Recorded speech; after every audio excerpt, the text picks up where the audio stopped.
হরে কৃষ্ণ।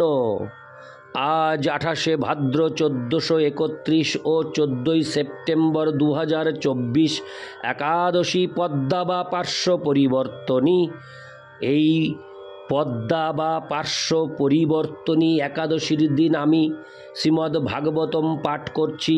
আমি পাঠ করছি শ্রীমদ্ ভাগবতমের 3য় স্কন্দ 7ম অধ্যায় বিদুরের অতিরিক্ত প্রশ্নের শ্লোক 16 থেকে 19। নারায়ণ হে নারায়ণ ভবভয়হরণম নারায়ণ।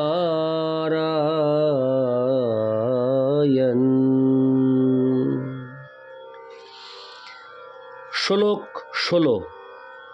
সদ্যে তদ ব্যারিতং বিদ্যন্নাত্মমায়ায়নং হরে আভাত্ত পার্থং নির্মূলং বিশ্বমূলং ন যদ্দহি। অনুবাদ: হে বিদ্বান মহর্ষি, আপনার ব্যাখ্যা অত্যন্ত সাধু এবং যথোচিত। ভগবানের বহিরঙ্গা শক্তির গতি ব্যতীত বদ্ধ জীবের দুঃখ দুর্দশার অন্য আর কোনো ভিত্তি নেই। তাৎপর্য: ভগবানের সঙ্গে সর্বতোভাবে এক হয়ে যাওয়ার জন্য জীবের অবৈধ বাসনা হচ্ছে সমগ্র জড় সৃষ্টির মূল কারণ। কেননা তাছাড়া ভগবানের এই জগৎ সৃষ্টি করার আর অন্য কোনো আবশ্যকতা নেই।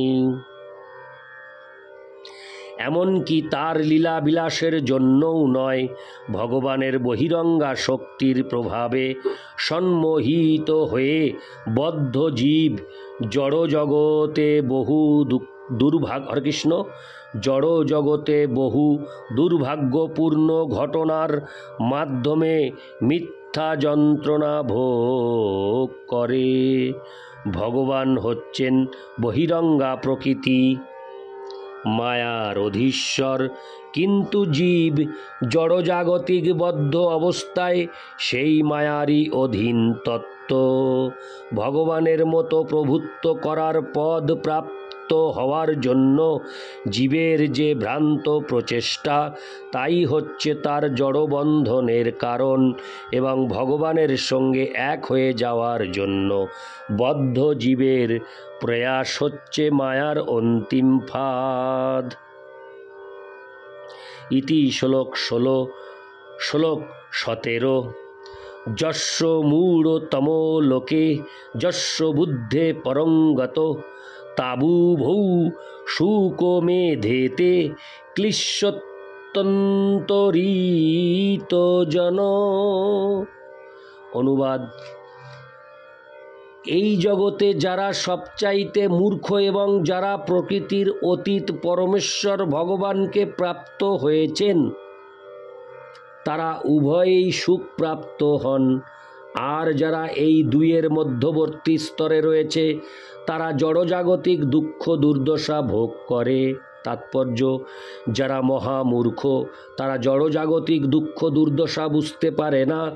তারা সুখে তাদের জীবন অতিবাহিত করে এবং জড় জগতের দুঃখ দুর্দশা সম্বন্ধে কোনো রকম প্রশ্ন করে না।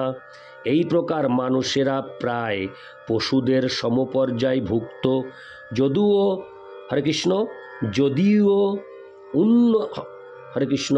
যদিও উন্নত স্তরের জীবেদের চোখে পশুদের দুঃখ দুর্দশা সর্বদা প্রতিভাত হয়, তবে পশুরা তাদের জাগতিক দুঃখ দুর্দশা সম্বন্ধে অচেতন।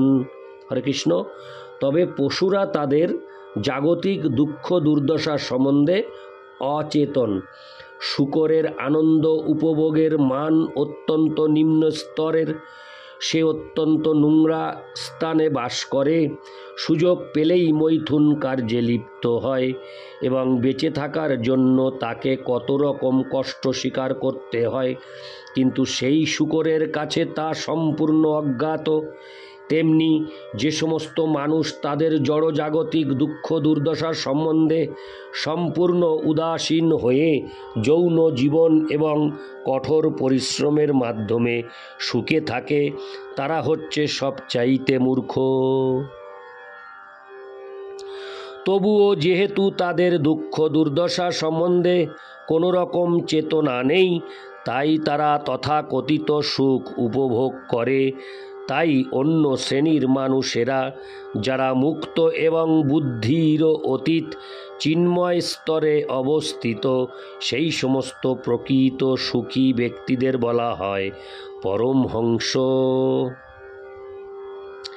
কিন্তু যারা শূকর এবং কুকুরের স্তরে নন কিংবা পরমহংস স্তরেও অবস্থিত নন, তারা জড়জাগতিক দুঃখ দুর্দশা অনুভব করেন এবং তাদের পক্ষে পরম সত্য সম্বন্ধে অনুসন্ধান করা আবশ্যক। বেদান্ত সূত্রে উল্লেখ করা হয়েছে, অথাত ব্রহ্ম জিজ্ঞাসা, এখন ব্রহ্ম সম্বন্ধে অনুসন্ধান করা কর্তব্য।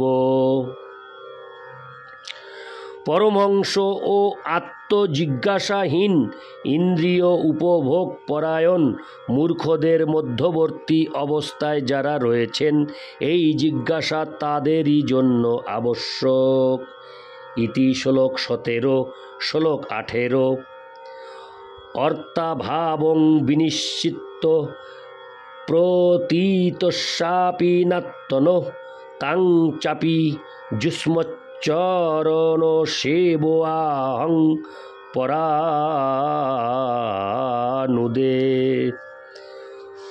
অনুবাদ: কিন্তু হে প্রভু, আমি আপনার কাছে কৃতজ্ঞ, কেননা আমি এখন বুঝতে পেরেছি যে এই জড়জগৎ আপাত দৃষ্টিতে বাস্তব বলে প্রতীয়মান হলেও প্রকৃতপক্ষে তা অসার।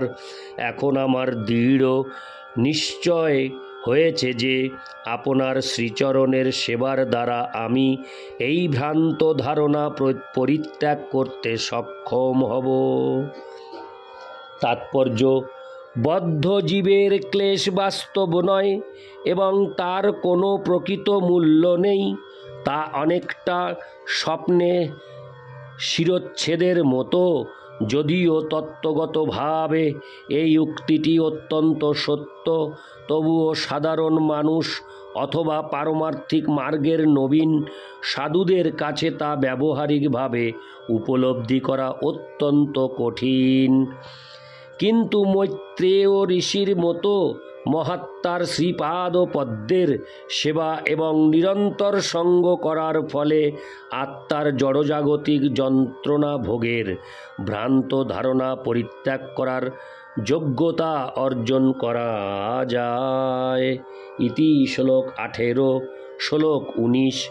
যৎসেবয়া ভগবত কূটস্থস্য মধুদিশ রতিরাসো ভবেত্তীব্র পাদয়োর্বসনার্দন। অনুবাদ: শ্রী গুরুদেবের চরণ যুগলের সেবার দ্বারা মধুদৈত্যের অপরিবর্তনীয় শত্রু পরমেশ্বর ভগবানের সেবাজনিত চিন্ময় আনন্দ লাভ হয় এবং তার ফলে জড়জাগতিক ক্লেশ মোচন হয়। তাৎপর্য: মৈত্রেয় ঋষির মতো সদ্গুরুর সঙ্গ পরমেশ্বর ভগবান শ্রীকৃষ্ণের প্রত্যক্ষ সেবার প্রতি অপ্রাকৃত আসক্তি লাভের পরম সহায়ক হতে পারে।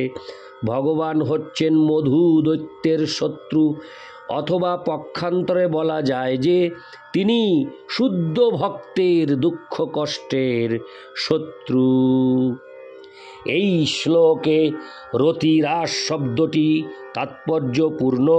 ভগবানের সেবা সম্পাদিত হয় বিভিন্ন চিন্ময় রসে সম্পর্কে, শান্ত দাস্য, সখ্য, বাৎসল্য এবং মধুর।